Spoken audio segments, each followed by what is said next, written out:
नमस्कार, the wire में आपका स्वागत है। मैं हूं आरफा खानम शेरवानी। कश्मीर न बोल सकता है न सुन सकता है। कश्मीर एक अंधा कुआं बन गया है। अब एक हफ्ते से ज़्यादा गुजर गया है। वहाँ कर्फ्यू लगातार लगा हुआ है। इसके अलावा फ़ोन नहीं कर सकते, इंटरनेट का इस्तेमाल नहीं कर सकते। जो कुछ मैं बोल रही हूँ अभी अपने प्रोग्राम में, मेरा ये कार्यक्रम भी कश्मीर में कोई नहीं देख सकता। लेकिन कश्मीर के बारे में बाकी सब लोग कश्मीरियों के अलावा बोल भी सकते हैं, सुन भी सकते हैं, उस पर एक राय भी रख सकते हैं, और तो और सिर्फ सच ही नहीं बल्कि झूठ भी बोल सकते हैं। पिछले एक हफ्ते से लगातार कश्मीर को लेकर जो प्रोपेगेंडा चल रहा है, खासकर आर्टिकल 370 लगने के बाद, उस पर हम चर्चा करेंगे कि किस तरह से पत्रकारिता और प्रोपेगेंडा के बीच का पूरा फर्क मिटा दिया गया है।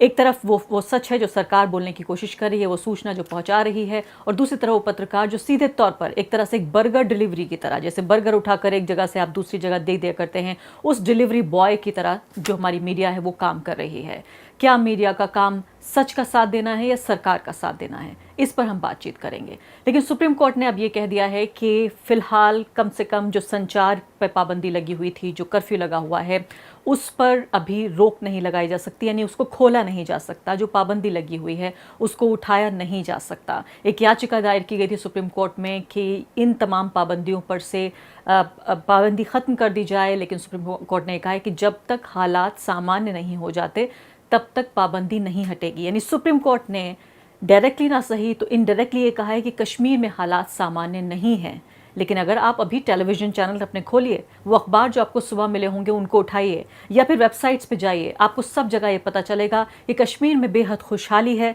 सब कुछ सामान्य है। और तो और आप ये देखिए कि अब एक दिन बाद ही 15 अगस्त यानी आज़ादी का दिन है, स्वतंत्रता दिवस है, और हमें वो तस्वीरें भी दिखाई जा रही हैं जहाँ पर कश्मीरी कर्फ्यू में जो उन्हें आज़ादी मिली। आप ये सोचिए कि कश्मीर कर्फ्यू में रहेगा और वो आज़ादी मनाएगा। ये इसके बीच की जो आयरनी है, जो विडंबना है, वो नज़र नहीं आ रही किसी को कि किस तरह से कर्फ्यू में आज़ादी मनाने वाला राज्य, मनाने वाली यूनियन टेरिटरी उसको कहा जाए, कैसे ये कहा जा सकता है कि सब कुछ सामान्य है। लेकिन फ़िलहाल मीडिया की नज़रों से अगर देखा जाए तो कर्फ्यू होने के बावजूद, तमाम तरह की सूचना के माध्यमों पर, संचार के माध्यमों पर पाबंदी होने के बावजूद, जो अपने घर वाले हैं, जो अपने परिवार के सदस्य हैं, उनको ईद मुबारक भी ना बोल पाने की हालत के बावजूद कश्मीर में सब कुछ सामान्य है।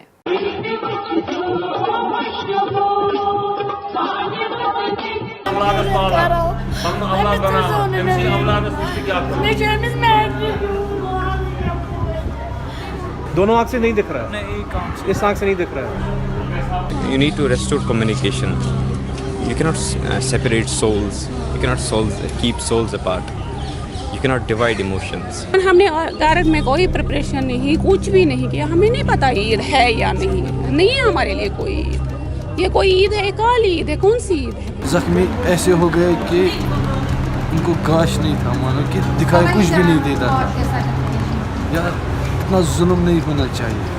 तो भी आपने देखी ये खुशियों भरी तस्वीरें, कितनी खुशहाली है, सब जगह बहार है। कश्मीर वादी जो कि ज़मीन पर जन्नत है, उस जन्नत की तस्वीरें आप एक खिड़की में देख रहे थे, दूसरी तस्वीरें देख रहे थे आप, वो जन्नत जिसको दोज़ख बना दिया गया है। यानी कि आपने देखा कि किस तरह से जो पैलेट गन्स के शिकार जो ज़ख्मी लोग हैं, उनके माता पिता, आपने सिद्धार्थ वरदराजन की रिपोर्ट देखी होगी कि 1 दर्जन से ज़्यादा लोग वो वार्ड में गए अस्पताल में, और उन्होंने देखा वहाँ पर कि किस तरह से 1 दर्जन से ज़्यादा लोग वहाँ पर दाखिल हैं, और उनके माता पिता या खुद किस तरह की बातें कर रहे हैं। तो एक तरफ वो तस्वीर है जो आपको मीडिया दिखाने की कोशिश कर रहा है, सो कॉल्ड मुख्य धारा का मीडिया, और दूसरी तरफ वो तस्वीरें हैं जो कि मीडिया के दूसरे हिस्से जैसे द वायर, इसके अलावा इंटरनेशनल मीडिया या भारतीय मीडिया के भी जो कुछ हिस्से हैं वो दिखाने की कोशिश कर रहे हैं। अब दूसरी बड़ी बात इस पर यह आ रही है कि न सिर्फ कि इसको एक प्रोपेगेंडा की तरह प्रोजेक्ट करने की कोशिश की जा रही है, सरकार का ढोल पीटने की कोशिश की जा रही है, सब कुछ सिर्फ इसलिए कि ये बताया जा सके कि जो आर्टिकल 370 है उसको हटाकर कश्मीर को वाकई वो आज़ादी मिल गई है जो आज़ादी उसको पिछले 70 साल से चाहिए थी। ये बताने के लिए कि सरकार का फैसला जो इस तरह से किया गया, बिल्कुल अलोकतांत्रिक तरीके से, कोई भी डेमोक्रेसी, कोई भी लोकतंत्र जिसे कहा जाए सभ्य जो लोकतंत्र है पूरी दुनिया में, वैसा काम नहीं करेगा। लेकिन उस सब के बावजूद सिर्फ इसलिए कि सरकार का फैसला ठीक लगे, ये सब कुछ बताने की कोशिश की जा रही है कि सब कुछ न सिर्फ कि नॉर्मल है बल्कि बहुत अच्छा है, पहले से बेहतर हो गया है। किस तरह से एक कानून हो गया है और कश्मीर सम्मिलित हो गया है, इंटीग्रेशन हो गया है। कश्मीर को ताले में बंद करके आपने कश्मीर का और कश्मीरी लोगों का इंटीग्रेशन कर दिया है भारत के बाकी दूसरे हिस्सों में। एक बड़ी बात जो मैं आपको बताना चाहती हूँ वो ये कि न सिर्फ कि एक तरह से जिसे प्रिटेंस कहा जाता है, यानी एक तरह से दिखने की ये कोशिश करना कि हम ऑब्जेक्टिव हैं, वो भी कोई कोशिश नहीं की जा रही है। बीबीसी ने भी 9 अगस्त को एक रिपोर्ट जारी की थी, एक वीडियो उनका आपने देखा होगा, तमाम लोगों ने देखा है, हज़ारों लाखों की तादाद में लोगों ने देखा है कि 9 अगस्त की बात है ये, जब सौरा इलाके में पत्थरबाजी की घटना हुई थी, जिसको साफ तौर पर उस वक्त गृह मंत्रालय ने कहा था कि ये सही नहीं है, ये इनकरेक्ट है। और इसके बाद आपने ये भी देखा कि कैसे जो घरेलू मीडिया है, जो भारतीय घरेलू मीडिया है, उसके अलग अलग चैनलों ने चिल्ला चिल्ला कर ये कहा कि अंतर्राष्ट्रीय साजिश का नतीजा है कि बीबीसी, अल जज़ीरा, रॉयटर्स, इस तरह के जो न्यूज़ ऑर्गेनाइजेशंस हैं वो भारत में प्रोपेगेंडा फैला रहे हैं, और उनकी क्या मर्जी है, वो ऐसा क्यों कर रहे हैं ये हमें नहीं बताया, लेकिन ये ज़रूर कहा कि भारत में जो सुरक्षा की स्थिति है, जो लॉ एंड ऑर्डर है, उसको बिगाड़ने के लिए इस तरह की बातें की जा रही हैं। लेकिन अब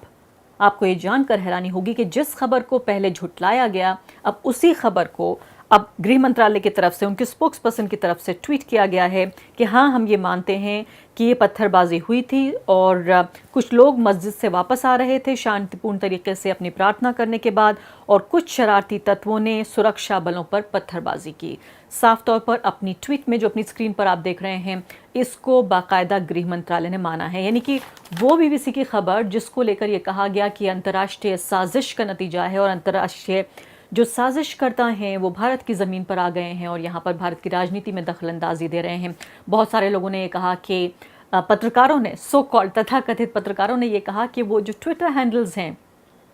हैंडल है बीबीसी का, उसको वो अनफॉलो कर रहे हैं, बीबीसी की खबरों को अब फॉलो नहीं करेंगे। यानी वो तमाम लोग जो कि मान रहे थे कि बीबीसी गलत बोल रहा है, वो उन सब के मुंह पे एक तरह से हम ये कहेंगे एक तमाचा है कि अपनी निष्पक्ष खबरों के लिए, मैं ये नहीं कह रही हूँ कि जो कुछ भी बोलते हैं वो आकाशवाणी है, लेकिन अक्सर बीबीसी जो है अपनी ऑब्जेक्टिव निष्पक्ष खबरों के लिए जाना जाता रहा, और इस बार भी उनके लिए ये सच ही साबित हुआ है। दूसरी बड़ी बात, आप सीधे तौर पर फेक न्यूज़ की आप बड़ी बातें देखिए कि ईद के दिन, यानी कुछ हिस्सों में ईद के दिन जो प्रोहिबिटरी ऑर्डर्स थे उनको रिलैक्स किया गया, कर्फ्यू को कुछ जगहों पर, यानी आप मोहल्ले में अपने आसपास आप नमाज़ पढ़ने जा सकते थे जो आपके सबसे पास मस्जिद थी। लेकिन इसको भी सामान्य बताने के लिए बिल्कुल एक लाइन में अगर देखा जाए तो तमाम भारतीय मीडिया जो ये कहना चाहता है वो ये कि कश्मीर में सब कुछ नॉर्मल है।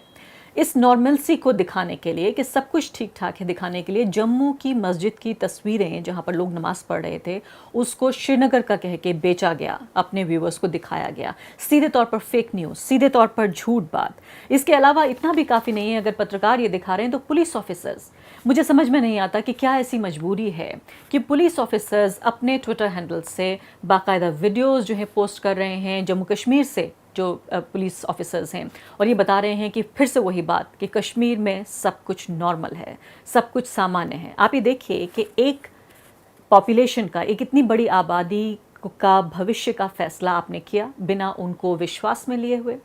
और उसके बाद उससे पहले उनको बंद कर दिया गया, ताला लगा दिया गया उस पूरे राज्य में, ताकि उस जगह के लोग ये भी ना जान पाएँ कि आखिर उनके साथ हुआ क्या है। और ये सब कुछ करने के बाद फिर आप कैमरे लेकर वहाँ पहुँचते हैं, कैमरा ही नहीं बल्कि ड्रोन कैमराज लेकर वहाँ पहुँचते हैं, सब कुछ रिकॉर्ड करके हमें हरी भरी तस्वीर दिखाने की कोशिश करते हैं कि सब कुछ सामान्य है, कश्मीर के लोगों ने हमें और हमारे फैसले को स्वीकार कर लिया है और सब कुछ पहले जैसा हो गया है या बहुत पहले से बेहतर हो गया है। आप ये सोचिए कि इसी के बीच सूचना प्रोपेगेंडा, जर्नलिज्म और प्रोपेगेंडा का यही फ़र्क होता है जो अब मिट गया है। तो पुलिस ऑफिसर्स की मजबूरी तो शायद हम समझ सकते हैं कि वो सरकार के अधीन काम कर रहे हैं या एक अंग के तौर पर काम कर रहे हैं, लेकिन उन पत्रकारों की क्या मजबूरी है जो इन पुलिस ऑफिसर्स के ट्विटर हैंडल्स को रीट्वीट कर रहे हैं या उस पे जो है विश्वास करके जनता को बताने की कोशिश कर रहे हैं कि सब कुछ ठीक है। तो एक तरफ आप देख रहे हैं कि पूरा राइट विंग मीडिया है, राइट विंग यूनिवर्स है जो कि ये बताने की कोशिश कर रहा है कि सब कुछ नॉर्मल है, लेकिन दूसरी तरफ अगर इतना ही काफ़ी नहीं था तो कश्मीरियों की आप मुसीबतें देखिए कि दूसरी तरफ वो तमाम लोग हैं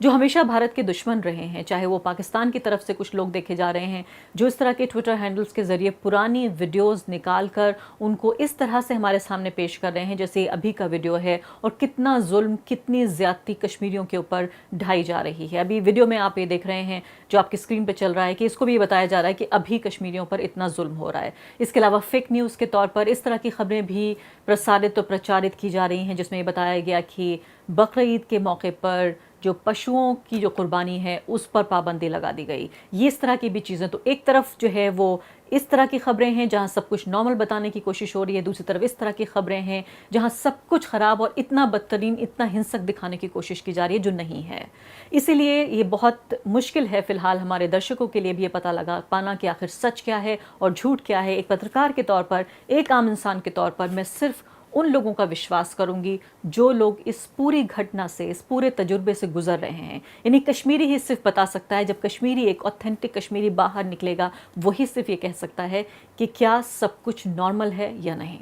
और ये वो न्यूज़ चैनल्स हैं जो पिछले लगातार 5 साल से सरकार का ढोल पीटते रहे हैं, सरकार के एक तरह से पब्लिक रिलेशन जो मशीन है उसके एक एक्सटेंशन के तौर पर, उसके विस्तार के तौर पर काम करते रहे हैं। वही न्यूज़ चैनल्स जो बता रहे थे हमें डीमोनेटाइजेशन के वक्त पर कि 2000 रुपये के नोट में चिप लगी हुई है जिसके ज़रिए सरकार ये पता लगा सकती है कि 2000 का नोट कहाँ गया। वही लोग आज हमसे चाहते हैं कि हम उनकी बात पर, उनके प्रोपेगेंडा पर यकीन करें। और ये सब कुछ अगर काफ़ी नहीं था तो आप ये देखिए कि अशरफ आज़ाद नाम के ये व्यक्ति हैं जिसका एक ख़ास न्यूज़ चैनल ने इंटरव्यू किया। एक ने नहीं बल्कि एक से ज़्यादा लोगों ने इंटरव्यू किया और ये बताया गया कि जम्मू कश्मीर पीस काउंसिल के सदस्य हैं। ये सबको पता है, ये तस्वीरें बाकायदा, ये चाहते हैं हम सब कि हम अपनी याददाश्त भूल जाएं और ये सब भूल जाएं कि आखिर उस चेहरे को भी भूल जाएं। ये वो व्यक्ति हैं अशरफ आज़ाद जो कि बीजेपी के बाकायदा एक सक्रिय कार्यकर्ता हैं जम्मू कश्मीर में। इनको बिना इनके इंट्रोडक्शन के एक ऑथेंटिक कश्मीरी आवाज़ के तौर पर पेश किया गया, क्योंकि सिर्फ झूठी खबरें फैलाना ही नहीं बल्कि सच्ची खबर को छिपाना भी फेक न्यूज़ है। आपको उस अधिकार से वंचित करना जो आपको पता होना चाहिए, उस पर पर्दा डालकर खबर का एक हिस्सा दिखाना, वो भी फेक न्यूज़ है। तो साफ तौर पर कम से कम 2 ऐसे मीडिया संस्थान हैं जिन्होंने अशरफ आज़ाद को ये करके हमारे सामने बेचा कि ये ऑथेंटिक, बाकायदा, विश्वसनीय जम्मू कश्मीर की आवाज़ हैं और सब कुछ उन्होंने कहा कि जम्मू कश्मीर में इस फैसले को बहुत अच्छे तरीके से स्वीकार कर लिया गया है, इसका बाकायदा स्वागत हो रहा है। ये तमाम आप ये इंटरव्यू जा सकते हैं और देख सकते हैं इंटरनेट पर कि किस तरह से किया गया। तो मैं अलग अलग तरीके से आपको ये बताने की कोशिश कर रही हूँ कि न सिर्फ कि जम्मू कश्मीर में के लोगों को उनको विश्वास में न लेकर बहुत अलोकतांत्रिक तरीके से इस फैसले को लिया गया, बल्कि अब हर तरीके से